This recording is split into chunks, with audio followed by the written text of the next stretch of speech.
Thank you very much, Mr. Speaker, honourable members of Parliament.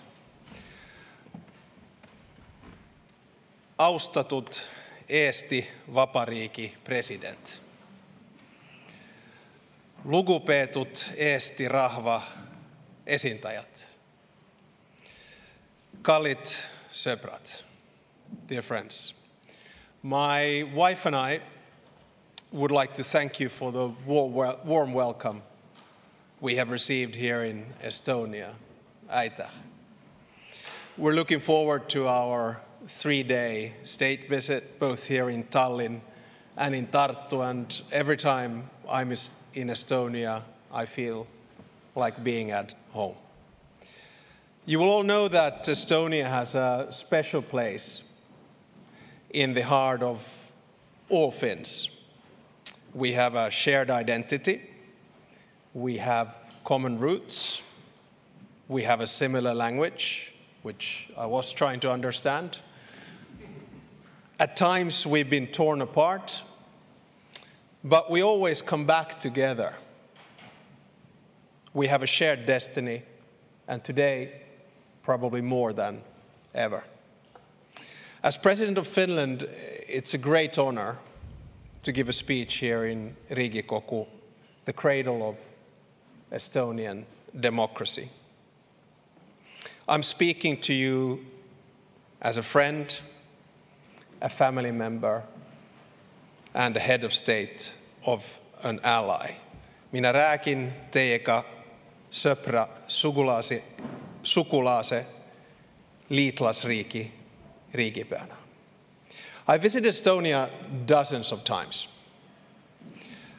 both for work and pleasure. The first time was over 30 years ago. It was right after you had regained your independence.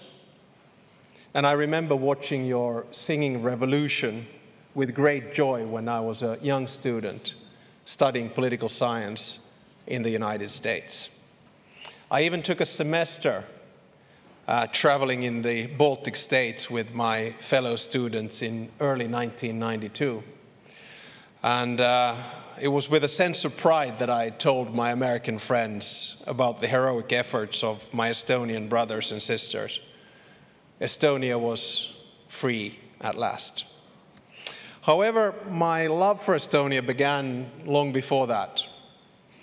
When I was a kid, my dad told me about the brave, brotherly people who suffered under the tyranny of the Soviet Union.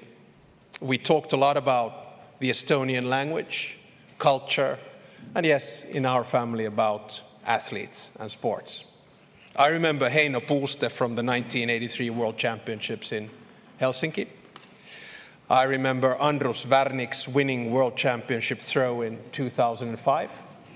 And of course, Erkki Nool in Sydney 2000 Olympic Games. For me, an Estonian victory was always a Finnish victory.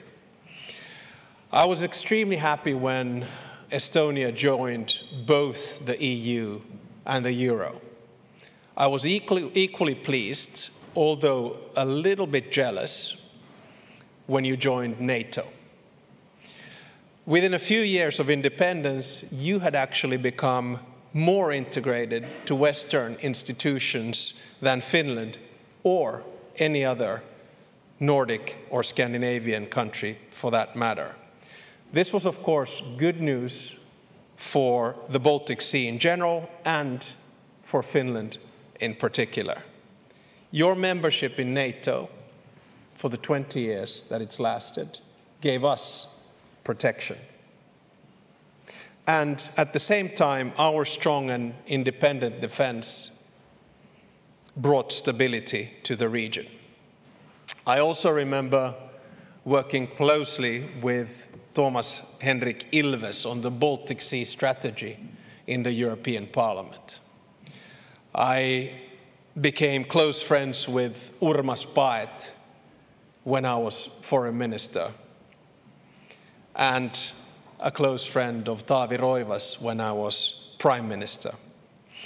I think shared values and a common understanding of security brought us together. And you know what? It still does. When I was in government, I was often asked whether Finland would defend Estonia in a crisis situation. Well, for me, the answer was clear. Of course we would.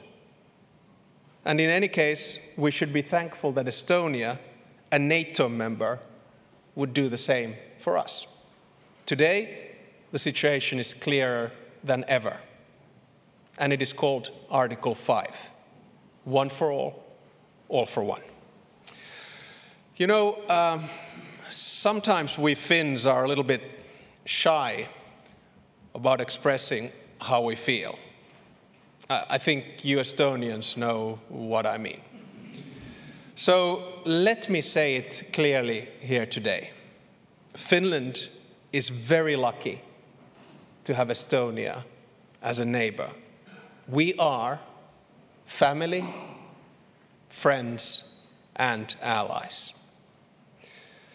Small nations breathe the same air, especially those who live next to an imperial power like Russia. We want to coexist peacefully, but have to be prepared at all times.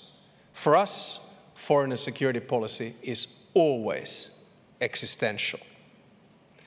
Finland was a neutral country during the Cold War, not out of free will or ideology, but out of necessity. We did not have a choice.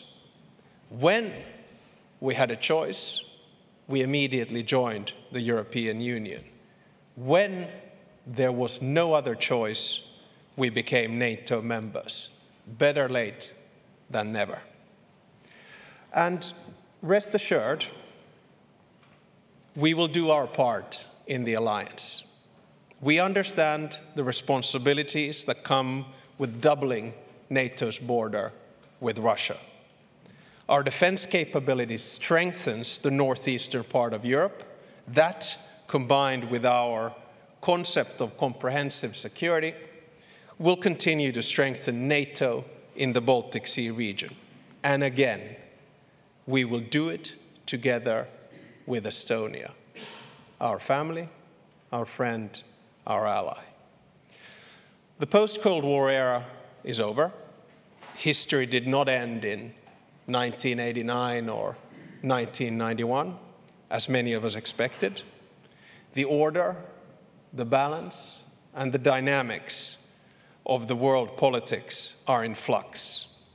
European security is marred by Russia's war of aggression in Ukraine. A new Iron Curtain divides Europe. Finns, like Estonians, are often asked about Russia. Our base case rests on three very simple realities. First, during the next few years, Russia will continue to ramp up its military and will reach similar levels to where it was when it began its attack on Ukraine.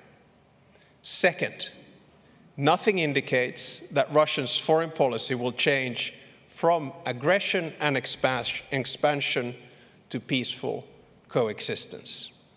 Third, Russia is not in the process of becoming a liberal democracy anytime soon. So it's against this background that I believe that we must make sure that Ukraine wins the war. At the same time, we must continue to make sure that NATO's defense and deterrence remain strong. The new normal is that Russia will continue its war of aggression in Ukraine while at the same time launching various hybrid operations in an attempt to intimidate and destabilize EU and NATO countries. We see this week after week in Europe. The best response is what I would call the Estonian or the Finnish response. Stay cool, calm, and collected. The best way to prevent it from going any further is to prepare. And that's exactly what we're doing. In the short term, we must continue to give Ukraine financial and military support. In the medium term, we must help Ukraine to achieve a just peace. In the long term, we must make sure that Ukraine becomes a fully fledged member of both the EU and NATO. Now, Finland's foreign and security policy is founded on what I call value-based realism. So values and realism. Its starting point is a strong alliance within the European Union and NATO. At the same time, it's based on a belief that the foundation of the new international system and of peace lies in reforming and strengthening the UN, the United Nations. Our foreign policy then has its firm base in Western values, including democracy, the rule of law, and human rights. We believe in international cooperation and the rules-based international system.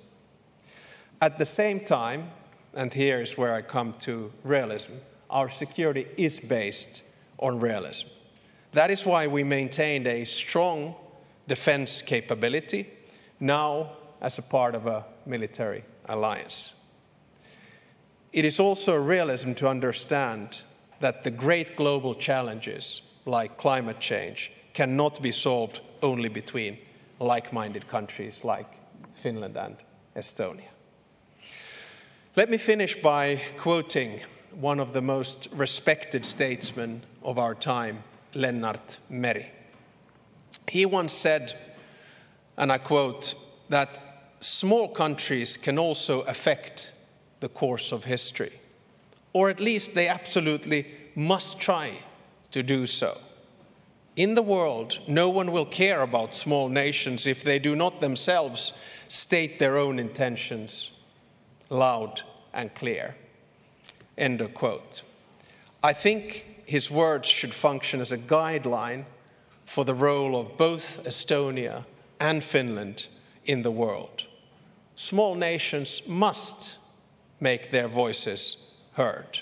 But most importantly, we're now using our voice together with our allies and partners in Europe, the EU and NATO. Tähtis on, että meie töötämme yksittäis, hoidamme yksittäis ja kaitsemme yksittäis.